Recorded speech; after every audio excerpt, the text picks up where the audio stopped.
বন্ধুরা, আজকে কি করে ছানাটা নরম হয় সেই টিপসটাই তোমাদের সাথে শেয়ার করব। তার জন্য আমি 1 লিটার দুধ নিয়ে নিয়েছি আর গরম করতে বসিয়ে দিয়েছি। 1 লিটার দুধ খুব ভালো করে ফুটতে দেব দুধটাকে। এখানে দুটো বড় পাতিলেবুর রস আমি বার করে নিয়েছি। দেখো, দুধে আমার উবাল এসে গেছে, খুব ভালো করে ফুটে গেছে।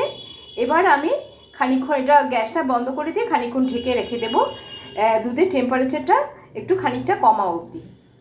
দুধের টেম্পারেচার অনেকটাই কমে এসছে। এবার আমি লেবুর রসটা এর মধ্যে অল্প করে দিয়ে দেব, দিয়ে ভালো করে নাড়াচাড়া করে নেব। নিয়ে এবার খানিকক্ষণ ঢেকে রাখবো।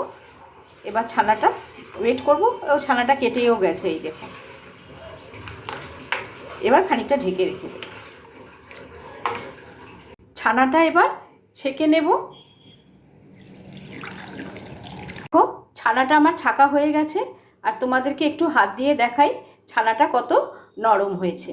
তোমরা এভাবে করলে ছানাটা দেখবে নরম হবে। এখানে আমি ছানার জলটা রেখেছি। এই ছানার জলটাও কিন্তু আমি ফেলে দেব না।